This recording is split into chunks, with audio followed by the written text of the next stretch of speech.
थोड़ा जिहा समा मैं भी लऊँगा।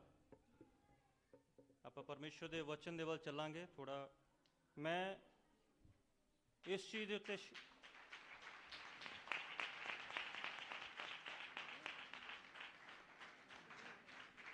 Thank you lord. ਪੁੱਤਰ ਆਤਮਾ ਜੀ ਤੁਹਾਡਾ ਧੰਨਵਾਦ ਕਰਦੇ ਹਾਂ ਖੁਦਾ, ਧੰਨਵਾਦ ਕਰਦੇ ਮੇਰੇ ਪਰਮੇਸ਼ਰ। ਥੈਂਕ ਯੂ ਪਵਿੱਤਰ ਆਤਮਾ ਜੀ। प्रभु अपना नियंत्रण करो मेरे परमेश्वर। थैंक यू पवित्र आत्मा जी, धन्यवाद। आइए सब बैठ जावांगे अपनी जगह पे।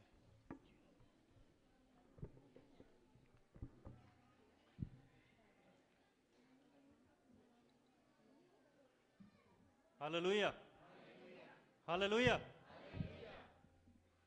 मैं अज उस चीज़ के बारे नहीं बोलूँगा कि यीशु मसीह का जन्म किस तरह होया, कदों होया, ये इन्हां चीज़ों बारे आप जानते हैं ना। Hallelujah, hallelujah. आप थोड़ा जा डिफरेंट चलांगे। आप पढ़ांगे मरकुस रचित सुसमाचार उदा 8 अध्याय उदी 34 आयत तो अगे।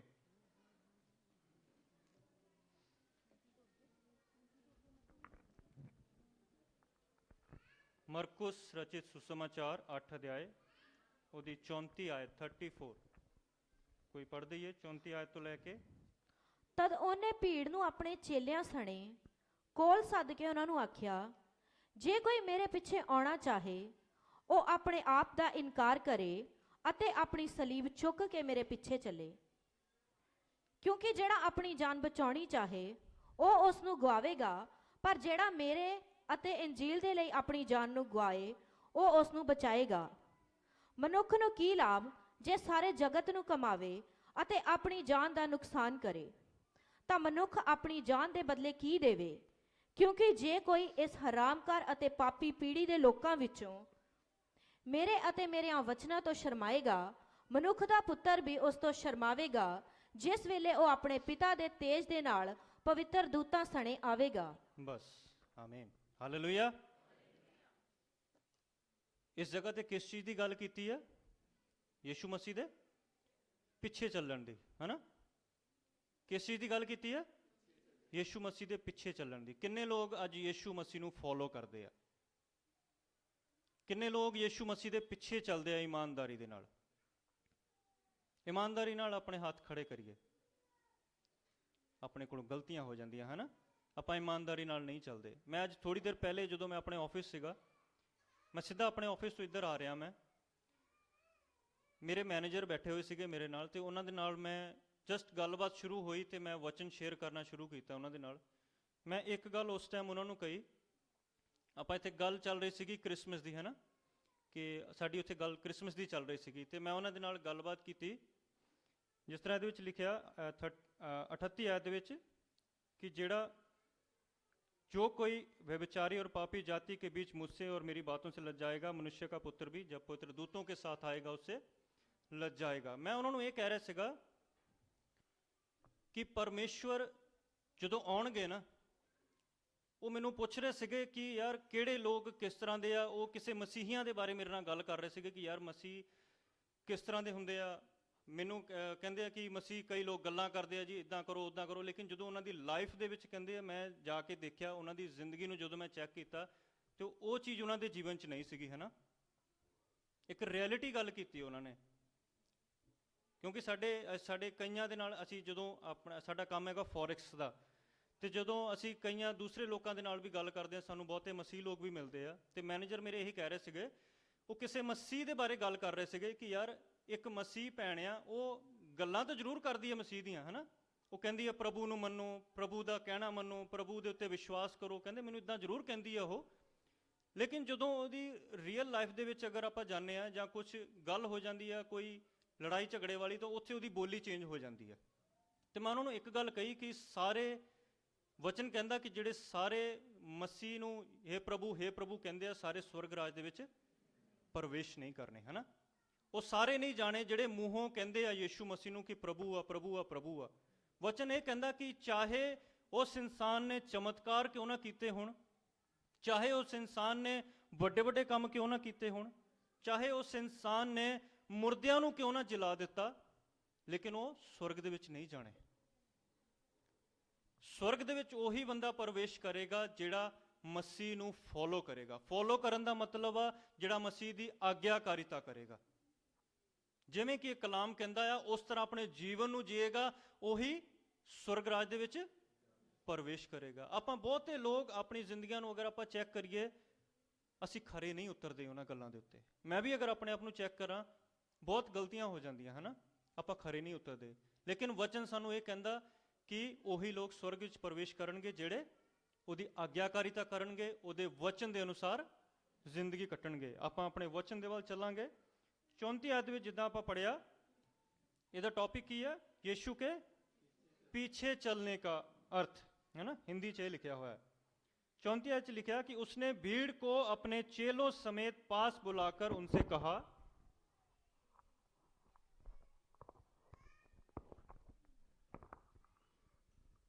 जो कोई मेरे पीछे आना चाहे वो अपने आपे से इनकार करे, है ना।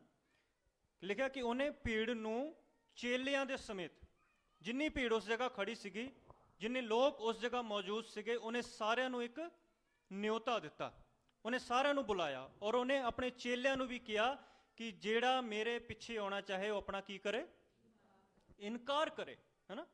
हुण चेले की सीगे? चेले सोची पै गए कि यार असी तां इनकार कीता हर चीज़ दा, ਅਸੀਂ ਤਾਂ ਆਪਣੇ ਮਾਂ-ਬਾਪ ਨੂੰ ਵੀ ਛੱਡ ਕੇ ਆ ਗਏ ਹਾਂ, ਅਸੀਂ ਆਪਣੇ ਰੋਜ਼ਗਾਰ ਨੂੰ ਵੀ ਛੱਡ ਕੇ ਆ ਗਏ ਹਾਂ, ਅਸੀਂ ਆਪਣੀ ਹਰ ਇੱਕ ਚੀਜ਼ ਨੂੰ ਛੱਡ ਕੇ ਆ ਗਏ ਹਾਂ। ਫਿਰ ਪ੍ਰਭੂ ਕਿਉਂ ਕਹਿ ਰਹੇ ਇਸ ਜਗ੍ਹਾ ਤੇ ਇਸ ਗੱਲ ਨੂੰ? ਪ੍ਰਭੂ ਦਾ ਉਸ ਜਗ੍ਹਾ ਤੇ ਖਾਸ ਮਕਸਦ ਸੀਗਾ। ਪ੍ਰਭੂ ਕਹਿ ਰਹੇ ਕਿ ਜਿਹੜਾ ਮੇਰੇ ਪਿੱਛੇ ਆਉਣਾ ਚਾਹੇ ਉਹ ਆਪਣੇ ਆਪ ਦਾ ਇਨਕਾਰ ਕਰੇ। ਆਪਣੇ ਆਪ ਦਾ ਇਨਕਾਰ ਕਰਨ ਦਾ ਅਰਥ ਕੀ ਹੈ? ਕਿ ਆਪਣੀਆਂ ਸਾਰੀਆਂ ਉਹਨਾਂ ਖੁਆਇਸ਼ਾਂ ਨੂੰ ਮਾਰ ਦਈਏ, ਹੈ ਨਾ। ਆਪਣੀਆਂ ਉਹਨਾਂ ਸਾਰੀਆਂ ਇੱਛਾਵਾਂ ਨੂੰ, ਜਿਹੜੀਆਂ ਇੱਛਾਵਾਂ ਇਨਸਾਨ ਅੱਜ ਆਪਣੇ ਜੀਵਨ ਦੇ ਵਿੱਚ ਰੱਖਦਾ ਆ, ਜਿਨ੍ਹਾਂ ਚੀਜ਼ਾਂ ਦੀ ਉਹ ਲਾਲਸਾ ਕਰਦਾ ਹੈ, ਜਿਨ੍ਹਾਂ ਚੀਜ਼ਾਂ ਨੂੰ ਉਹ ਪਾਉਣ ਦੇ ਲਈ ਤਰਸਦਾ ਆ, ਜਿਨ੍ਹਾਂ ਚੀਜ਼ਾਂ ਦੇ ਲਈ ਉਹ ਅੱਜ ਮਾਰੋ ਮਾਰ ਕਰਨ ਤੱਕ ਉਤਰਿਆ ਹੁੰਦਾ, ਉਹਨਾਂ ਸਾਰੀਆਂ ਚੀਜ਼ਾਂ ਦਾ ਕੀ ਕਰੇ? ਇਨਕਾਰ ਕਰੇ। ਉਹ ਹਰ ਇੱਕ ਚੀਜ਼ ਜਿਹੜੀ ਉਹਦੀ ਇੱਛਾ ਦੇ ਅਨੁਸਾਰ ਆ, ਇਨਸਾਨ ਦੀ ਇੱਛਾ ਦੇ ਅਨੁਸਾਰ ਆ, ਉਹਦਾ ਇਨਕਾਰ ਕਰ ਦੇਵੇ। ਉਹ ਹਰ ਇੱਕ ਚੀਜ਼ ਜਿਹਨੂੰ ਪਾਉਣ ਦੇ ਲਈ ਸਾਡੀ ਜੀਭ ਤਰਸਦੀ ਆ, ਸਾਡੀ ਜੀਭ ਲਾਰਾਂ ਟਪਕਾਉਂਦੀ ਹੈ ਕਿ ਯਾਰ ਇਹ ਚੀਜ਼ ਮੈਨੂੰ ਮਿਲ ਜਾਏ, ਹੈ ਨਾ। ਅਸੀਂ ਬਹੁਤ ਵਾਰ ਇਹਨਾਂ ਚੀਜ਼ਾਂ ਦੇ ਵਿੱਚੋਂ ਹੋ ਕੇ ਜਾਂਦੇ ਹਾਂ। ਬਹੁਤ ਵਾਰ ਸਾਡਾ ਜੀਵਨ ਇਸ ਤਰ੍ਹਾਂ ਦਾ ਹੋ ਜਾਂਦਾ, ਅਸੀਂ ਦੇਖਣ ਲੱਗ ਪੈਂਦੇ ਕਿ ਯਾਰ ਮੈਨੂੰ ਆਹ ਚੀਜ਼ ਮਿਲ ਜਾਏ। ਕਿਸੇ ਦੀ ਗੱਡੀ ਸਾਨੂੰ ਦਿਸਦੀ ਹੈ, ਅਸੀਂ ਸੋਚਦੇ ਹਾਂ ਹਾਏ ਕਿੱਡੀ ਸੋਹਣੀ ਗੱਡੀ ਹੈ ਨਾ, ਕਾਸ਼ ਇਹ ਗੱਡੀ ਸਾਨੂੰ ਮਿਲ ਜਾਏ। ਇੱਧਰ ਮੇਰੇ ਵੱਲ ਧਿਆਨ ਦਈਏ ਸਾਰੇ। ਆਪਾਂ ਲਾਲਸਾ ਕਰਦੇ ਹਾਂ ਨਾ, ਕਰਦੇ ਕਿ ਨਹੀਂ ਕਰਦੇ? ਇੱਧਰ ਦੇਖੀਏ ਸਾਰੇ ਮੇਰੇ ਵੱਲ। ਕੀ ਆਪਾਂ ਲਾਲਸਾ ਕਰਦੇ ਹਾਂ ਕਿ ਨਹੀਂ ਕਰਦੇ? ਕਰਦੇ ਹਾਂ ਨਾ। ਸਾਡੇ ਮਨ ਦੇ ਵਿੱਚ ਹਰ ਇੱਕ ਚੀਜ਼ ਨੂੰ ਪਾਉਣ ਦੀ ਇੱਕ ਚਾਹਨਾ ਰਹਿੰਦੀ ਆ। ਆਪਾਂ ਸਰੀਰ ਦੇ ਵਿੱਚ ਆ, ਜਦ ਤੱਕ ਅਸੀਂ ਸਰੀਰ ਦੇ ਵਿੱਚ ਆ, ਇਹ ਨਾਸ਼ਵਾਨ ਸਰੀਰ ਦੇ ਵਿੱਚ ਪਾਪ ਦੀਆਂ ਗੱਲਾਂ ਆਉਂਦੀਆਂ ਰਹਿਣਗੀਆਂ। ਲੇਕਿਨ ਜਿਹੜਾ ਇਨਸਾਨ ਉਹਨਾਂ ਗੱਲਾਂ ਦੇ ਉੱਤੇ ਫਤਿਹ ਪਾ ਲਏਗਾ, ਜਿਹੜਾ ਉਹਨਾਂ ਗੱਲਾਂ ਨੂੰ ਆਪਣੇ ਜੀਵਨ ਦੇ ਵਿੱਚੋਂ ਦੂਰ ਕਰੇਗਾ, ਵਚਨ ਕਹਿੰਦਾ ਕਿ ਉਹੀ ਯਿਸੂ ਮਸੀਹ ਦੇ ਨਾਲ ਰਹਿਣ ਦੇ ਲਾਇਕ ਹੈ। ਹਾਲੇਲੂਇਆ। ਕੀ ਲਿਖਿਆ? ਜੋ ਕੋਈ ਮੇਰੇ पीछे आना चाहे वो अपने आपे से इनकार करे और अपना क्रूस उठाकर मेरे पीछे हो ले। हालेलुया। बहुत ਵੱਡੀ ਗੱਲ ਲਿਖੀ ਹੈ, ਆਪਣਾ क्रूस उठा के। क्रूस ਦਾ ਅਰਥ ਕੀ ਹੈ ਇੱਥੇ? ਕੋਈ ਦੱਸ ਸਕਦਾ?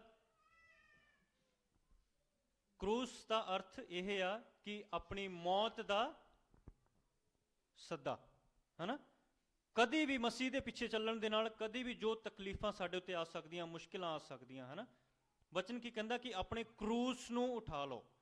ਯਿਸੂ ਮਸੀਹ ਕਹਿੰਦਾ ਕਿ ਜਿਹੜਾ ਮੇਰੇ ਪਿੱਛੇ ਆਉਣਾ ਚਾਹੇ ਉਹ ਆਪਣੇ ਸਲੀਬ ਨੂੰ ਉਠਾਏ, ਆਪਣੀ ਮੌਤ ਨੂੰ ਆਪਣੇ ਮੋਢੇ ਦੇ ਉੱਤੇ ਰੱਖ ਕੇ ਤੁਰੇ ਕਦੀ ਵੀ, ਕਿਉਂਕਿ ਯਿਸੂ ਮਸੀਹ ਦੇ ਪਿੱਛੇ ਚੱਲਣਾ ਕੋਈ ਆਸਾਨ ਕੰਮ ਨਹੀਂ ਆ। ਅਗਰ ਅਸੀਂ ਸੋਚਦੇ ਹਾਂ ਕਿ ਯਾਰ ਬੜਾ ਆਸਾਨ ਕੰਮ ਆ, ਅਸੀਂ ਬਸ ਉੱਠੇ ਆ, ਪ੍ਰਾਰਥਨਾ ਕੀਤੀ, ਆਪਣਾ ਮੂੰਹ ਹੱਥ ਧੋਤਾ, ਅਸੀਂ ਤੁਰ ਪਏ, ਆਪਣਾ ਆਫਿਸ ਚਲੇ ਗਏ, ਆਫਿਸ ਤੋਂ ਘਰ ਆਏ, ਵਾਪਿਸ ਆ ਕੇ 2 ਮਿੰਟ ਦੀ 10 ਮਿੰਟ ਦੀ ਪ੍ਰਾਰਥਨਾ ਕੀਤੀ, ਸਾਡਾ ਜੀਵਨ ਰੋਜ਼ਮਰਰਾ ਦਾ ਚੱਲਦਾ ਆ ਰਿਹਾ। ਇਸ ਤਰ੍ਹਾਂ ਦਾ ਜੀਵਨ ਯਿਸੂ ਮਸੀਹ ਪਸੰਦ ਨਹੀਂ ਕਰਦੇ। ਇਸ ਤਰ੍ਹਾਂ ਦੇ ਜੀਵਨ ਨੂੰ ਮਸੀਹ ਪਸੰਦ ਨਹੀਂ ਕਰਦੇ। ਅਸੀਂ ਬਹੁਤ ਲਾਈਟਲੀ ਲੈ ਜਾਂਦੇ ਹਾਂ ਆਪਣੇ ਜੀਵਨ ਨੂੰ, ਬਹੁਤ ਆਸਾਨੀ ਨਾਲ ਚੱਲਣ ਵਾਲੇ ਜੀਵਨ ਨੂੰ ਲੈ ਜਾਂਦੇ ਹਾਂ। ਲੇਕਿਨ ਵਚਨ ਸਾਨੂੰ ਇਹ ਦੱਸਦਾ ਕਿ ਜਿਹੜਾ ਮਸੀਹ ਦੇ ਪਿੱਛੇ ਚੱਲਣ ਵਾਲਾ ਜੀਵਨ ਹੈ ਉਹ ਇੰਨਾ ਆਸਾਨ ਨਹੀਂ ਆ, ਕਿਉਂਕਿ ਯਿਸੂ ਮਸੀਹ ਕਹਿੰਦੇ ਕਿ ਜਿਹੜਾ ਮੇਰੇ ਪਿੱਛੇ ਆਉਣਾ ਚਾਹੇ ਪਹਿਲਾਂ ਤੋਂ ਆਪਣੇ ਆਪੇ ਦਾ ਇਨਕਾਰ ਕਰੇ, ਆਪਣੀਆਂ ਸਾਰੀਆਂ ਇੱਛਾਵਾਂ ਨੂੰ ਮਾਰ ਦੇਵੇ, ਆਪਣੀਆਂ ਸਾਰੀਆਂ ਜਿਹੜੀਆਂ ਜ਼ਰੂਰਤਾਂ ਆ ਜਿਨ੍ਹਾਂ ਨੂੰ ਅਸੀਂ ਤਰਸਦੇ ਫਿਰਦੇ ਹਾਂ। ਮੈਂ ਆਪਣੀਆਂ ਰੋਜ਼ ਦੀਆਂ ਲੋੜਾਂ ਦੀ ਗੱਲ ਨਹੀਂ ਕਰ ਰਿਹਾ। ਜਿਨ੍ਹਾਂ ਚੀਜ਼ਾਂ ਦੀ ਸਾਨੂੰ ਜ਼ਰੂਰਤ ਨਹੀਂ ਵੀ ਹੁੰਦੀ, ਜਦੋਂ ਅਸੀਂ ਉਹਨਾਂ ਦਾ ਲਾਲਚ ਕਰਦੇ ਹਾਂ, ਉਹਨਾਂ ਨੂੰ ਵੀ ਕੀ ਕਰੇ? ਮਾਰ ਦੇਵੇ, ਆਪਣੀਆਂ ਇੱਛਾਵਾਂ ਨੂੰ ਪਿੱਛੇ ਰੱਖ ਦੇਵੇ। ਔਰ ਜਿਹੜਾ ਇਨਸਾਨ ਆਪਣੀਆਂ ਇੱਛਾਵਾਂ ਨੂੰ ਪਿੱਛੇ ਰੱਖ ਦਿੰਦਾ ਆ, ਪਿੱਛੇ ਸੁੱਟ ਦਿੰਦਾ ਆ, ਔਰ ਮਸੀਹ ਨੂੰ ਪਹਿਲਾ ਸਥਾਨ ਦਿੰਦਾ ਆ, ਉਹ ਯਿਸੂ ਮਸੀਹ ਦੇ ਨਾਲ ਸਵਰਗ ਜਾਣ ਦੇ ਯੋਗ ਆ। ਵਚਨ ਕਹਿੰਦਾ ਕਿ ਉਹੀ ਇਨਸਾਨ ਮੇਰੇ ਲਾਇਕ ਆ।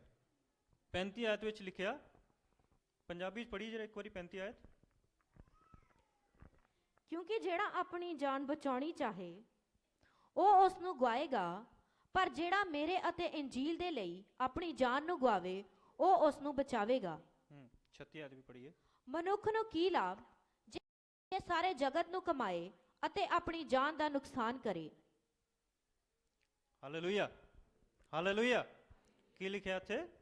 ਕਿਉਂਕਿ ਜੋ ਕੋਈ ਆਪਣਾ ਪ੍ਰਾਣ ਬਚਾਉਣਾ ਚਾਹੇ, ਜਿਹੜਾ ਆਪਣੇ ਪ੍ਰਾਣ ਨੂੰ ਬਚਾਉਣਾ ਚਾਹੁੰਦਾ ਉਹ ਕੀ ਹੋਏਗਾ? ਉਹਨੂੰ ਗਵਾਏਗਾ। ਜਿਹੜਾ ਆਪਣੇ ਪ੍ਰਾਣ ਦੀ ਰੱਖਿਆ ਕਰਨਾ ਚਾਹੁੰਦਾ ਹੈ ਉਹਨੂੰ ਗਵਾ ਦੇਵੇਗਾ। ਕਿਹਦੇ ਲਈ? ਮਸੀਹ ਦੇ ਲਈ, ਹੈ ਨਾ। ਜਿਹੜਾ ਆਪਣੇ ਪ੍ਰਾਣ ਨੂੰ ਮਸੀਹ ਦੇ ਲਈ ਗਵਾ ਦੇਵੇਗਾ ਉਹੀ ਬਚਾਇਆ ਜਾਵੇਗਾ। ਬਹੁਤ ਆਸਾਨ ਜੀ ਗੱਲ ਹੈ। ਜਦੋਂ ਅਸੀਂ ਆਪਣੇ ਆਪ ਨੂੰ ਦੇਖਣ ਲੱਗ ਪੈਂਦੇ ਹਾਂ, ਆਪਣੇ ਆਪ ਨੂੰ ਹੀ ਸਭ ਕੁਝ ਸਮਝਣ ਲੱਗ ਪੈਂਦੇ ਹਾਂ, ਜਦੋਂ ਅਸੀਂ ਆਪਣੇ ਜੀਵਨ ਦੇ ਵੱਲ ਧਿਆਨ ਦੇਣ ਲੱਗ ਪੈਂਦੇ ਹਾਂ, ਜਦੋਂ ਅਸੀਂ ਮਸੀਹ ਨੂੰ ਨਾ ਦੇਖ ਕੇ ਆਪਣਾ ਹੀ ਸਿਰਫ ਆਪਣੇ ਆਪ ਨੂੰ ਦੇਖਦੇ ਹਾਂ, ਵਚਨ ਕਹਿੰਦਾ ਕਿ ਉਦੋਂ ਅਸੀਂ ਨਾਸ਼ ਹੋ ਜਾਂਦੇ ਹਾਂ। ਲੇਕਿਨ ਜਦੋਂ ਅਸੀਂ ਆਪਣੇ ਧਿਆਨ ਨੂੰ ਪਰਮੇਸ਼ਰ ਦੇ ਵੱਲ ਲਗਾਉਂਦੇ ਹਾਂ, ਪਰਮੇਸ਼ਰ ਦੇ ਉੱਤੇ ਆਪਣੀ ਨਜ਼ਰ ਨੂੰ ਲਗਾਉਂਦੇ ਹਾਂ, ਅਸੀਂ ਆਪਣੇ ਜੀਵਨ ਨੂੰ ਬਚਾਉਂਦੇ हैं। यदि मनुष्य सारे जगत को प्राप्त करे और अपने प्राण की हानि उठाए तो उसे क्या लाभ होगा? यदि इंसान सारे जगत ਨੂੰ ਪ੍ਰਾਪਤ ਕਰ ਲਵੇ, यदि ਅਸੀਂ ਸਾਰੀਆਂ ਚੀਜ਼ਾਂ ਨੂੰ ਪ੍ਰਾਪਤ ਕਰ ਲਈਏ, ਅਗਰ ਸਾਨੂੰ ਸਾਡੀਆਂ ਸਾਰੀਆਂ ਲੋੜਾਂ ਸਾਡੀਆਂ ਪੂਰੀਆਂ ਹੋ ਜਾਣ, ਮੰਨ ਲਓ ਸਾਨੂੰ ਇੱਕ ਅੱਛੀ ਗੱਡੀ ਮਿਲ ਜਾਏ, ਸਾਨੂੰ ਘਰ ਮਿਲ ਜਾਏ, ਸਾਨੂੰ ਅੱਛਾ ਖੁੱਲਾ ਪੈਸਾ ਮਿਲ ਜਾਏ, ਸਾਨੂੰ ਸਭ ਕੁਝ ਮਿਲ ਜਾਏ, ਕਿਸੇ ਚੀਜ਼ ਦੀ ਸਾਨੂੰ ਘਟੀ ਨਾ ਹੋਵੇ, ਕੋਈ ਕਮੀ ਨਾ ਹੋਵੇ, ਉਦੋਂ ਕੀ ਹੋਏਗਾ? ਮੈਂ ਜ਼ਿਆਦਾਤਰ ਮੈਂ ਦੇਖਿਆ ਕਿ ਜਦੋਂ ਇਨਸਾਨ ਦਾ ਢਿੱਡ ਭਰ ਜਾਂਦਾ ਨਾ, ਉਦੋਂ ਪਰਮੇਸ਼ਵਰ ਨੂੰ ਭੁੱਲ ਜਾਂਦਾ, ਹੈ ਨਾ। ਜਦੋਂ ਸਾਡੀਆਂ ਜ਼ਰੂਰਤਾਂ ਪੂਰੀਆਂ ਹੋ ਜਾਂਦੀਆਂ, ਜਦੋਂ ਮੇਰੇ ਢਿੱਡ ਦੇ ਵਿੱਚ ਜਿਹੜੀ ਚੀਜ਼ ਦੀ ਜ਼ਰੂਰਤ ਸੀਗੀ, ਜਦੋਂ ਮੈਂ ਉਹਨੂੰ ਭਰ ਲਿਆ, ਹੈ ਨਾ, ਉਦੋਂ ਫਿਰ ਮੈਂ ਆਪਣੇ ਕਰਤਾਰ ਨੂੰ ਭੁੱਲ ਜਾਂਦਾ। ਫਿਰ ਮੈਂ ਸੋਚਣ ਲੱਗ ਪੈਂਦਾ, ਯਾਰ ਹੁਣ ਤਾਂ ਮੇਰਾ ਢਿੱਡ ਭਰਿਆ ਹੋਇਆ, ਹੈ ਨਾ, ਮੈਨੂੰ ਜਿਸ ਚੀਜ਼ ਦੀ ਜ਼ਰੂਰਤ ਸੀ ਉਹ ਮੈਨੂੰ ਮਿਲ ਚੁੱਕੀ ਆ, ਹੁਣ ਮੈਂ ਕੀ ਕਰਨਾ, ਹੈ ਨਾ। ਆਪਾਂ ਬਚਨ ਦੇ ਵਿੱਚ ਵੀ ਪੜ੍ਹਦੇ ਨਾ, ਇੱਕ ਵਿਅਕਤੀ ਕਹਿੰਦਾ ਕਿ ਹੇ ਮੇਰੀ ਜਾਨ ਖਾ ਪੀ ਤੇ ਮੌਜ ਕਰ, ਹੈ ਨਾ, ਕਿਉਂਕਿ ਤੇਰੇ ਕੋਲ ਬਹੁਤ ਆ ਹੁਣ। ਲੇਕਿਨ ਪਰਮੇਸ਼ਰ ਦਾ ਵਚਨ ਕਹਿੰਦਾ ਕਿ ਮੈਂ ਅਗਲੇ ਹੀ ਪਲ ਤੇਰੇ ਪ੍ਰਾਣ ਨੂੰ ਤੇਰੇ ਕੱਢ ਲਵਾਂਗਾ, ਹੈ ਨਾ, ਤੇਰੇ ਪ੍ਰਾਣ ਨੂੰ ਮੈਂ ਲੈ ਲਵਾਂਗਾ। ਫਿਰ ਸਾਡੇ ਕੋਲ ਕੀ ਬਚੇਗਾ? ਯਦਿ ਮਨੁੱਖ ਸਾਰੇ ਜਗਤ ਕੋ ਪ੍ਰਾਪਤ ਕਰੇ, ਵਚਨ ਕਹਿੰਦਾ ਕਿ ਯਦि ਇਨਸਾਨ ਸਾਰੇ ਜਗਤ ਨੂੰ ਪਾ ਲਵੇ, ਉਹਦੇ ਸਾਰੇ ਵੈਭਵ ਨੂੰ ਪਾ ਲਵੇ, ਉਹਦੀਆਂ ਸਾਰੀਆਂ ਚੀਜ਼ਾਂ ਨੂੰ ਜਿਹੜੀਆਂ ਜਗਤ ਦੇ ਵਿੱਚ ਆ, ਜਿਹਦੇ ਲਈ ਇਨਸਾਨ ਮਰਦਾ ਫਿਰਦਾ, ਜਿਹਦੇ ਲਈ ਅੱਜ ਇਨਸਾਨ ਇੰਨਾ ਤੜਫਦਾ ਫਿਰਦਾ ਆ, ਜਿਹਦੇ ਲਈ ਹਰ ਇੱਕ ਉਸ ਕੰਮ ਨੂੰ ਕਰਨ ਲਈ ਤਿਆਰ ਹੋ ਜਾਂਦਾ ਆ ਜਿਹੜਾ ਉਹਨੂੰ ਯੋਗ ਨਹੀਂ ਆ, ਲੇਕਿਨ ਜਦੋਂ ਇਹਨਾਂ ਸਾਰੀਆਂ ਚੀਜ਼ਾਂ ਨੂੰ ਪਾ ਲਵੇ, ਲੇਕਿਨ ਵਚਨ ਕਹਿੰਦਾ ਇਹਨਾਂ ਚੀਜ਼ਾਂ ਦਾ ਉਹਨੂੰ ਕੀ ਲਾਭ ਹੋਏਗਾ? ਇਹਨਾਂ ਵਸਤੂਆਂ ਦਾ ਉਹਨੂੰ ਕੀ ਲਾਭ ਹੋਏਗਾ? ਇਹ ਸਾਰੀਆਂ ਚੀਜ਼ਾਂ ਕੀ ਦੇ ਕੇ ਜਾਣਗੀਆਂ? ਕੀ ਇਹ ਸਾਡੇ ਨਾਲ ਚਲੀਆਂ ਜਾਣਗੀਆਂ? ਕੋਈ ਇਨਸਾਨ ਐਸਾ ਹੈ ਜਿਹੜਾ ਆਪਣੇ ਨਾਲ ਆਪਣੇ ਸਾਰੇ ਘਰ ਦੇ ਸਮਾਨ ਨੂੰ ਲੈ ਕੇ ਚਲਾ ਜਾਏ? ਕੋਈ ਅੱਜ ਤੱਕ ਇਸ ਤਰ੍ਹਾਂ ਦਾ ਪੈਦਾ ਹੋਇਆ ਜਿਹਨੇ ਕਰੋੜਾਂ ਰੁਪਏ ਆਪਣੇ ਨਾਲ ਲੈ ਗਿਆ? ਕੋਈ ਵੀ ਐਸਾ ਪੈਦਾ ਨਹੀਂ ਹੋਇਆ। ਜਿੰਨੇ ਰਾਜੇ ਮਹਾਰਾਜੇ ਪੈਦਾ ਹੋਏ ਆ, ਜਿੰਨੇ ਵੱਡੇ ਤੋਂ ਵੱਡੇ ਇਨਸਾਨ ਪੈਦਾ ਹੋਏ ਆ, ਜਿੰਨੇ ਵੀ ਪੀਰ ਪੈਗੰਬਰ ਪੈਦਾ ਹੋਏ, ਆਪਾਂ ਕਿਸੇ ਨੂੰ ਵੀ ਕਹਿ ਦਈਏ, ਕੋਈ ਵੀ ਆਪਣੇ ਨਾਲ ਕੁਝ ਨਹੀਂ ਲੈ ਕੇ ਗਿਆ। ਜਿਸ ਤਰ੍ਹਾਂ ਇੱਕ ਇਨਸਾਨ ਨੰਗਾ ਪੈਦਾ ਹੁੰਦਾ ਹੈ, ਉਸੇ ਤਰ੍ਹਾਂ ਨੰਗਾ ਉਹ ਲੌਟ ਜਾਂਦਾ ਹੈ। ਇਸ ਸਰੀਰ ਦੇ ਲਈ ਆਪਾਂ ਜਿਹਦੇ ਲਈ ਇੰਨੀ ਮਿਹਨਤ ਕਰ ਰਹੇ ਹਾਂ, ਜਿਹਦੇ ਲਈ ਇਸ ਸਰੀਰ ਨੂੰ ਵੀ ਕਦੀ ਕਦੀ ਆਪਾਂ ਕੀ ਕਰਦੇ ਹਾਂ, ਇਹਨੂੰ ਬਹੁਤ ਸੋਹਣਾ ਬਣਾਉਣ ਦੀ ਕੋਸ਼ਿਸ਼ ਕਰਦੇ ਹਾਂ। ਆਪਾਂ ਸੋਚਦੇ ਹਾਂ, ਯਾਰ ਹਾਏ ਮੇਰੇ ਸਰੀਰ ਦੇ ਵਿੱਚ ਪਤਾ ਨਹੀਂ ਕਿਹੜੀ ਚੀਜ਼ ਦੀ ਕਮੀ ਰਹਿ ਗਈ ਹੈ। ਆਪਾਂ ਇੱਕ ਦੂਸਰੇ ਨੂੰ ਦੇਖਦੇ ਹਾਂ, ਕੋਈ ਸਾਡੇ ਤੋਂ ਕੋਈ ਸੋਹਣਾ ਦਿਸ ਜਾਂਦਾ ਆ, ਅਸੀਂ ਉਹਨੂੰ ਦੇਖ ਕੇ ਆਪਣੇ ਆਪ ਨੂੰ ਦੇਖ ਕੇ ਜਲਨ ਕਰਨ ਲੱਗ ਪੈਂਦੇ ਹਾਂ। ਆਪਣੇ ਸਰੀਰ ਦੀ ਮੈਂ ਗੱਲ ਕਰ ਰਿਹਾ, ਮੈਂ ਦੂਸਰੀਆਂ ਹੋਰ ਵਸਤੂਆਂ ਦੀ ਨਹੀਂ ਗੱਲ ਕਰ ਰਿਹਾ। ਆਪਾਂ ਜਲਨ ਰੱਖਣ ਲੱਗ ਪੈਂਦੇ, ਹਾਏ ਪਤਾ ਨਹੀਂ ਕਿਹੜੀ ਚੀਜ਼ ਦੀ ਮੇਰੇ ਵਿੱਚ ਕਮੀ ਰਹਿ ਗਈ ਹੈ, ਜਾਂ ਕਿਸ ਚੀਜ਼ ਦੀ ਸਾਨੂੰ ਥੋੜ ਰਹਿ ਗਈ ਹੈ। ਬਚਨ ਕਹਿੰਦਾ ਕਿ ਇਹ ਕੋਈ ਵੀ ਚੀਜ਼ ਸਾਡੇ ਨਾਲ ਨਹੀਂ ਜਾਣੀ ਹੈ। ਜਿਹੜੀ ਚੀਜ਼ਾਂ ਦੇ ਲਈ ਅਸੀਂ ਅੱਜ ਇੰਨੀ ਮਿਹਨਤ ਕਰ ਰਹੇ ਹਾਂ, ਉਹ ਸਾਰੀਆਂ ਚੀਜ਼ਾਂ ਇੱਥੇ ਰਹਿ ਜਾਣਗੀਆਂ। ਜਿਨ੍ਹਾਂ ਚੀਜ਼ਾਂ ਨੂੰ ਪਾਉਣ ਦੇ ਲਈ ਅਸੀਂ ਦਿਨ ਰਾਤ ਹੱਡ ਤੋੜ ਮਿਹਨਤ ਕਰ ਰਹੇ ਹਾਂ, ਉਹ ਇੱਥੇ ਰਹਿ ਜਾਣਗੀਆਂ। ਜਿਨ੍ਹਾਂ ਚੀਜ਼ਾਂ ਦੇ ਲਈ ਅਸੀਂ ਤਰਸਦੇ ਰਹਿ ਗਏ ਹਾਂ, ਉਹ ਸਾਰੀਆਂ ਚੀਜ਼ਾਂ ਇੱਥੇ ਰਹਿ ਜਾਣਗੀਆਂ। ਜਿਨ੍ਹਾਂ ਚੀਜ਼ਾਂ ਨੂੰ ਪਾਉਣ ਦੇ ਲਈ ਅਸੀਂ ਸਭ ਕੁਝ ਕਰ ਗੁਜ਼ਰਨ ਨੂੰ ਤਿਆਰ ਹੋ ਜਾਂਦੇ ਹਾਂ, ਉਹ ਸਾਰੀਆਂ ਚੀਜ਼ਾਂ ਤੁਹਾਡੀਆਂ ਇੱਥੇ ਰਹਿ ਜਾਣਗੀਆਂ। ਮੇਰੀਆਂ ਵੀ ਸਾਰੀਆਂ ਚੀਜ਼ਾਂ ਇੱਥੇ ਰਹਿ ਜਾਣਗੀਆਂ। ਸਾਡੇ ਨਾਲ ਕੁਝ ਨਹੀਂ ਜਾਏਗਾ। ਵਚਨ ਕਹਿੰਦਾ ਕਿ ਉੱਥੇ ਸਿਰਫ ਸਾਡੇ ਕੰਮ ਜਾਣਗੇ। ਹਾਲੇਲੂਇਆ। यदि मनुष्य सारे जगत को प्राप्त करे और अपने प्राण की हानि उठाए तो उसको क्या लाभ होगा। यदि कहता सारे जगत ਨੂੰ ਮੈਂ ਪਾਲਵਾਂ, ਹਰ ਇੱਕ ਚੀਜ਼ ਨੂੰ ਮੈਂ ਪਾਲਵਾਂ ਔਰ ਮੇਰਾ ਪ੍ਰਾਣ ਹੀ ਨਿਕਲ ਜਾਵੇ ਤਾਂ ਮੈਨੂੰ ਕੀ ਲਾਭ ਹੋਏਗਾ। ਇਸ ਕਰਕੇ ਇਹਨਾਂ ਸਾਰੀਆਂ ਚੀਜ਼ਾਂ ਦੇ ਪਿੱਛੇ ਨਾ ਦੌੜੀਏ। ਅੱਜ ਦਾ ਦਿਨ ਜਿਹੜਾ ਆਪਾਂ ਸੈਲੀਬ੍ਰੇਟ ਕਰ ਰਹੇ ਹਾਂ, ਇਸ ਦਿਨ ਪਰਮੇਸ਼ਰ ਨੂੰ ਆਪਣੇ ਆਪ ਨੂੰ ਸਮਰਪਿਤ ਕਰੀਏ, ਹੈ ਨਾ। ਆਪਣੇ ਆਪ ਨੂੰ ਸਮਰਪਿਤ ਕਰੀਏ ਪਰਮੇਸ਼ਰ ਦੇ ਸਾਹਮਣੇ। ਮੈਂ ਤੁਹਾਨੂੰ ਇਹ ਨਹੀਂ ਕਹਿ ਰਿਹਾ ਕਿ ਆਪਣੀਆਂ ਰੋਜ਼ ਦੀਆਂ ਲੋੜਾਂ ਦੇ ਲਈ ਤੁਸੀਂ ਕੰਮ ਨਾ ਕਰੋ। ਆਪਣੀਆਂ ਜਿਹੜੀਆਂ ਲੋੜੀਂਦੀਆਂ ਚੀਜ਼ਾਂ ਹੈਗੀਆਂ ਉਹਨਾਂ ਦੇ ਲਈ ਤੁਸੀਂ ਮਿਹਨਤ ਨਾ ਕਰੋ। ਮਿਹਨਤ ਕਰਨੀ ਹੈ, ਮਿਹਨਤ ਕਰੋ, ਮਿਹਨਤ ਦਾ ਫਲ ਮਿਲੇਗਾ, ਲੇਕਿਨ ਲਾਲਚ ਕਰਕੇ ਮਿਹਨਤ ਨਾ ਕਰੋ। ਜਦੋਂ ਸਾਡੇ ਅੰਦਰ ਲਾਲਚ ਆ ਜਾਂਦਾ, ਲਾਲਚ ਪਰਮੇਸ਼ਰ ਦਾ ਵਚਨ ਕਹਿੰਦਾ ਕਿ ਇੱਕ ਪਾਪ ਆ, ਹੈ ਨਾ। ਮਿਹਨਤ ਕਰੋ ਲੇਕਿਨ ਆਪਣੀ ਪਰਮੇਸ਼ਰ ਨੂੰ ਨਾਲ ਲੈ ਕੇ। ਹਾਲੇਲੂਇਆ। ਪਰਮੇਸ਼ਰ ਦੇ ਵਿੱਚ ਆਪਣੇ ਆਪ ਨੂੰ ਸਮਰਪਿਤ ਕਰੋ, ਪਰਮੇਸ਼ਰ ਦੇ ਨਾਲ ਚੱਲਣ ਦੀ ਕੋਸ਼ਿਸ਼ ਕਰੋ। ਇਹਨਾਂ ਸਾਰੀਆਂ ਚੀਜ਼ਾਂ ਦੇ ਵਿੱਚ ਕੁਝ ਨਹੀਂ ਰੱਖਿਆ ਹੋਇਆ ਜਿਨ੍ਹਾਂ ਦੇ ਲਈ ਅਸੀਂ ਅੱਜ ਤਰਸਦੇ ਫਿਰਦੇ ਹਾਂ। ਮੈਂ ਇੱਥੇ ਖੜਾ ਮੈਂ ਸੋਚ ਰਿਹਾ ਸੀਗਾ ਕਿ ਕੁਝ ਲੋਕ ਸੋਚਦੇ ਹੋਣਗੇ ਯਾਰ ਅੱਜ ਦਾ ਦਿਨ ਲੋਕ ਰਾਤ ਨੂੰ ਡੀਜੇ ਵਜਾਉਂਦੇ ਹੋਣਗੇ, ਗਾਣੇ ਗਾਉਂਦੇ ਹੋਣਗੇ, ਹੈ ਨਾ, ਨੱਚਦੇ ਟੱਪਦੇ ਹੋਣਗੇ। ਮੇਰੇ ਮਨ 'ਚ ਚੱਲ ਰਿਹਾ ਸੀਗਾ ਇੱਥੇ ਜਦੋਂ ਮੈਂ ਖੜਾ ਸੀਗਾ, ਮੈਂ ਸੋਚ ਰਿਹਾ ਸੀਗਾ ਯਾਰ ਬਹੁਤੇ ਲੋਕ ਸੋਚਦੇ ਹੋਣਗੇ ਯਾਰ ਕਿੱਥੇ ਆ ਗਏ, ਇੱਥੇ ਬੈਠੇ ਆ, ਨਾ ਕੋਈ ਗਾਣਾ ਵਜਾਉਣਾ, ਨਾ ਕੋਈ ਨੱਚਣਾ, ਨਾ ਕੁਛ ਵੀ, ਹੈ ਨਾ। ਕਿੰਨੇ ਲੋਕ ਅੱਜ ਐਸ਼ਾਂ ਕਰਦੇ ਫਿਰਦੇ ਆ, ਕਿੰਨੇ ਲੋਕ ਅੱਜ ਦੇ ਦਿਨ ਨੂੰ ਸੈਲੀਬ੍ਰੇਟ ਕਰਦੇ ਆ, ਕਿੰਨੇ ਲੋਕ ਕਿਸ ਕਿਸ ਤਰੀਕੇ ਦੇ ਨਾਲ, ਕਈਆਂ ਨੇ ਸ਼ਰਾਬਾਂ ਪੀਤੀਆਂ ਹੋਣਗੀਆਂ, ਕਈਆਂ ਨੇ ਨਸ਼ੇ ਕੀਤੇ ਹੋਣਗੇ, ਕਈਆਂ ਨੇ ਡੀਜੇ ਲਾਏ ਹੋਣਗੇ, ਲਾਈਟਾਂ ਤਰ੍ਹਾਂ ਤਰ੍ਹਾਂ ਦੀਆਂ ਲਾਈਆਂ ਹੋਣਗੀਆਂ, ਹਰ ਤਰ੍ਹਾਂ ਦੇ ਉੱਥੇ ਰੱਖ ਕੇ ਖਾਣਾ ਪੀਣਾ ਸਭ ਐਸ਼ ਕਰ ਰਹੇ ਹੋਣਗੇ, ਕ੍ਰਿਸਮਸ ਮਨਾ ਰਹੇ ਹੋਣਗੇ। ਲੇਕਿਨ ਅੱਜ ਅਸੀਂ ਕਿੱਥੇ ਬੈਠੇ ਹਾਂ? ਮਨ 'ਚ ਆਉਂਦਾ ਨਾ, ਹੈ ਨਾ, ਮਨ 'ਚ ਆ ਰਿਹਾ ਹੋਣਾ ਇਸ ਗੱਲਾਂ ਦਾ ਵੀ, ਲੇਕਿਨ ਇਹਨਾਂ ਗੱਲਾਂ ਦੇ ਵੱਲ ਧਿਆਨ ਨਾ ਦਈਏ, ਕਿਉਂਕਿ ਸਾਡੇ ਲਈ ਮਸੀਹ ਪੈਦਾ ਹੋਇਆ, ਸਾਡੇ ਲਈ ਉद्धारकर्ता ਪੈਦਾ ਹੋਇਆ। ਹਾਲੇਲੂਇਆ। ਸਾਡੇ ਲਈ ਉद्धारकर्ता ਪੈਦਾ ਹੋਇਆ, ਜਿਹਦੇ ਕਦਮਾਂ ਦੇ ਵਿੱਚ ਬੈਠ ਕੇ ਅੱਜ ਅਸੀਂ ਇਸ ਸਮੇਂ ਨੂੰ ਗੁਜ਼ਾਰ ਰਹੇ ਹਾਂ। ਅਸੀਂ ਵਚਨ ਕਹਿੰਦਾ ਕਿ ਅਸੀਂ ਧੰਨ ਲੋਕ ਹਾਂ ਜਿਹੜੇ ਪਰਮੇਸ਼ਰ ਦੇ ਕਦਮਾਂ ਦੇ ਵਿੱਚ ਬੈਠੇ ਹਾਂ। ਤੁਸੀਂ ਧੰਨ ਲੋਕ ਹੋ ਜਿਨ੍ਹਾਂ ਨੂੰ ਅੱਜ ਅਵਸਰ ਮਿਲਿਆ ਕਿ ਤੁਸੀਂ ਪਰਮੇਸ਼ਰ ਦੇ ਕਦਮਾਂ 'ਚ ਬੈਠ ਕੇ ਇਸ ਸਮੇਂ ਨੂੰ ਗੁਜ਼ਾਰ ਸਕੋ। ਉਹਨਾਂ ਲੋਕਾਂ ਦੇ ਵੱਲ ਨਾ ਤੱਕੀਏ, ਉਹਨਾਂ ਦੇ ਲੋਕਾਂ ਦੇ ਕੰਮਾਂ ਦੇ ਵੱਲ ਨਾ ਤੱਕੀਏ, ਕਿਉਂਕਿ ਪਰਮੇਸ਼ਰ ਦਾ ਵਚਨ ਕਹਿੰਦਾ ਕਿ ਉਸ ਦਿਨ ਯੀਸ਼ੂ ਮਸੀਹ ਜਿਨਨੇ ਮੇਰੇ ਨਾਮ ਨੂੰ ਪੁਕਾਰਦੇ ਫਿਰਦੇ ਆ, ਜਿਹੜੇ ਹੇ ਪ੍ਰਭੂ ਕਹਿੰਦੇ ਆ, ਪਰਮੇਸ਼ਰ ਕਹਿੰਦਾ ਕਿ ਉਸ ਦਿਨ ਮੈਂ ਉਹਨਾਂ ਸਾਰਿਆਂ ਦਾ ਇਨਕਾਰ ਕਰ ਦਿਆਂਗਾ। ਜਿਨਨੇ ਅੱਜ ਕ੍ਰਿਸਮਸ ਨੂੰ ਡੀਜੇ ਲਾ ਕੇ ਸੈਲੀਬ੍ਰੇਟ ਕਰਦੇ ਆ, ਪਰਮੇਸ਼ਰ ਕਹਿੰਦਾ ਕਿ ਮੈਂ ਉਹਨਾਂ ਦਾ ਇਨਕਾਰ ਕਰ ਦਿਆਂਗਾ। ਜਿਹੜੇ ਸ਼ਰਾਬਾਂ ਪੀ ਕੇ ਅੱਜ ਕ੍ਰਿਸਮਸ ਨੂੰ ਸੈਲੀਬ੍ਰੇਟ ਕਰਦੇ ਆ, ਪ੍ਰਭੂ ਕਹਿੰਦਾ ਕਿ ਮੈਂ ਉਹਨਾਂ ਸਾਰਿਆਂ ਦਾ ਇਨਕਾਰ ਕਰ ਦੂੰਗਾ। ਲੇਕਿਨ ਪ੍ਰਿਓ, ਇਸ ਗੱਲ ਨੂੰ ਧਿਆਨ ਰੱਖਣਾ, ਜਿਨਨੇ ਅੱਜ ਅਸੀਂ ਇਸ ਖੁਦਾ ਦੇ ਕਦਮਾਂ ਦੇ ਵਿੱਚ ਬੈਠੇ ਆ, ਆਪਣੇ ਆਪ ਨੂੰ ਸਮਰਪਿਤ ਕਰਕੇ, ਆਪਣਾ ਸਮਾਂ ਕੱਢ ਕੇ ਅਸੀਂ ਪਰਮੇਸ਼ਰ ਨੂੰ ਦਿੱਤਾ ਆ, ਪਰਮੇਸ਼ਰ ਇਸ ਸਮੇਂ ਦੀ ਕਦਰ ਕਰੇਗਾ। ਪਰਮੇਸ਼ਰ ਤੁਹਾਡੇ ਸਾਰੇ ਜਿਹੜਾ ਤੁਸੀਂ ਇਸ ਜਗ੍ਹਾ ਤੇ ਆਪਣਾ ਸਮਾਂ ਗੁਜ਼ਾਰਿਆ, ਉਹ ਸਾਰੇ ਸਮੇਂ ਦੀ ਕਦਰ ਕਰੇਗਾ। ਪਰਮੇਸ਼ਰ ਤੁਹਾਡੀ ਕਦਰ ਕਰੇਗਾ। ਪਰਮੇਸ਼ਰ ਤੁਹਾਨੂੰ ਕਦੇ ਇਨਕਾਰ ਨਹੀਂ ਕਰੇਗਾ। ਹਾਲੇਲੂਇਆ। ਕਿਉਂਕਿ ਅਸੀਂ ਪਰਮੇਸ਼ਰ ਨੂੰ ਆਪਣਾ ਜੀਵਨ ਬਖਸ਼ਿਆ ਆ। ਆਈ ਅੱਖਾਂ ਨੂੰ ਬੰਦ ਕਰਾਂਗੇ, ਪਰਮੇਸ਼ਰ ਨੂੰ ਆਪਾਂ ਥੈਂਕਸ ਕਹਾਂਗੇ ਕਿ ਪ੍ਰਭੂ ਤੁਸੀਂ ਸਾਨੂੰ ਇਹ ਅਵਸਰ ਦਿੱਤਾ। ਆਈ ਅੱਖਾਂ ਨੂੰ ਬੰਦ ਕਰ ਲਈਏ ਸਾਰੇ। Hallelujah, hallelujah. ਪਰਮੇਸ਼ਰ ਨੂੰ ਕਹਾਂਗੇ ਪ੍ਰਭੂ ਤੁਹਾਡਾ ਦਿਲ ਤੋਂ ਧੰਨਵਾਦ। ਪਰਮੇਸ਼ਰ, ਅਸੀਂ ਤੁਹਾਡੇ ਕਦਮਾਂ ਦੇ ਵਿੱਚ ਬੈਠ ਕੇ ਅੱਜ ਦੇ ਦਿਨ ਨੂੰ ਸੈਲੀਬ੍ਰੇਟ ਕਰਨਾ ਚਾਹੁੰਦੇ ਹਾਂ। ਪ੍ਰਭੂ, ਤੁਹਾਡੇ ਆਤਮਾ ਦੇ ਉਪਸਥਿਤੀ ਦੇ ਵਿੱਚ ਬੈਠ ਕੇ ਖੁਦਾ ਅੱਜ ਦੇ ਦਿਨ ਨੂੰ ਅਸੀਂ ਮਨਾਉਣਾ ਚਾਹੁੰਦੇ ਹਾਂ। ਥੈਂਕ ਯੂ ਲਾਰਡ ਕਿ ਪਰਮੇਸ਼ਰ ਤੁਸੀਂ ਆਪਣੇ ਇਕਲੌਤੇ ਪੁੱਤਰ ਨੂੰ ਨਾ ਰੱਖਿਆ ਪ੍ਰਭੂ ਜੀ, ਬਲਕਿ ਸਾਡੇ ਲਈ ਦੇ ਦਿੱਤਾ। ਮੇਰੇ ਪਰਮੇਸ਼ਰ, ਤੁਹਾਡਾ ਧੰਨਵਾਦ ਕਰਦੇ ਹਾਂ। ਪਿਤਾ ਜੀ, ਤੁਹਾਡਾ ਧੰਨਵਾਦ ਕਰਦੇ ਹਾਂ ਮੇਰੇ ਪਰਮੇਸ਼ਰ। Hallelujah. Thank you Lord, thank you Lord, thank you Lord, thank you Lord, thank you Jesus, thank you Jesus. ਧੰਨਵਾਦ ਕਰਦੇ ਪਿਆਰੇ ਪਰਮੇਸ਼ਰ, ਧੰਨਵਾਦ ਕਰਦੇ ਪਿਆਰੇ ਪਰਮੇਸ਼ਰ। Hallelujah, hallelujah. ਧੰਨਵਾਦ ਕਰਦਾ ਮੇਰੇ ਪਿਆਰੇ ਪ੍ਰਭੂ ਜੀ ਇਹਨਾਂ ਤੇਰੇ ਲੋਕਾਂ ਦੇ ਲਈ। ਧੰਨਵਾਦ ਕਰਦਾ ਇਹਨਾਂ ਤੇਰੇ ਬੱਚਿਆਂ ਦੇ ਲਈ ਮੇਰੇ ਪਰਮੇਸ਼ਰ ਪਿਤਾ, ਜਿਨ੍ਹਾਂ ਨੇ ਖੁਦਾਵੰਦ ਅੱਜ ਸਮਾਂ ਕੱਢ ਕੇ ਤੇਰੇ ਕਦਮਾਂ ਦੇ ਵਿੱਚ ਆਏ ਆ ਪ੍ਰਭੂ। ਮੈਂ ਪ੍ਰਾਰਥਨਾ ਕਰਦਾ ਅੱਜ ਦਾ ਦਿਨ ਖੁਦਾਵੰਦ ਇਹਨਾਂ ਦੇ ਲਈ ਬਲੈਸਿੰਗ ਦਾ ਦਿਨ ਠਹਿਰੇ ਪ੍ਰਭੂ ਜੀ। ਅੱਜ ਦਾ ਦਿਨ ਇਹਨਾਂ ਦੇ ਲਈ ਬੜੀ ਬਰਕਤ ਦਾ ਦਿਨ ਠਹਿਰੇ ਮੇਰੇ ਪਰਮੇਸ਼ਰ। ਖੁਦਾਵੰਦ ਯਿਸੂ ਮਸੀਹ ਆਏ ਖੁਦਾ ਪਿਤਾ ਪਰਮੇਸ਼ਰ, ਮੈਂ ਪ੍ਰਾਰਥਨਾ ਕਰਦਾ ਅੱਜ ਪ੍ਰਭੂ ਤੇਰੀਆਂ ਨਵੀਆਂ ਆਸ਼ੀਸ਼ਾਂ ਨੂੰ ਲੈ ਕੇ ਤੇਰੇ ਲੋਕ ਲੌਟਣ ਮੇਰੇ ਖੁਦਾਵੰਦ ਯਿਸੂ। ਪ੍ਰਭੂ ਜੀ ਅੱਜ ਇਸ ਜਗ੍ਹਾ ਤੋਂ ਖਾਲੀ ਹੱਥ ਨਾ ਲੌਟਣ ਮੇਰੇ ਪ੍ਰਭੂ। ਤੁਹਾਡਾ ਧੰਨਵਾਦ ਕਰਦੇ ਹਾਂ। Thank you lord, thank you lord, thank you lord, thank you lord.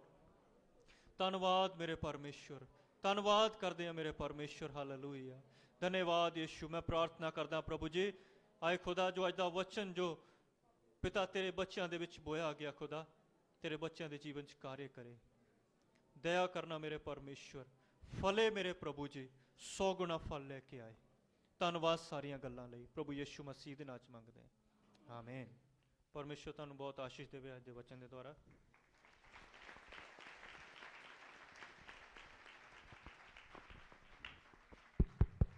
ਆइए गीत गावांगे। हालेलुया। काके तक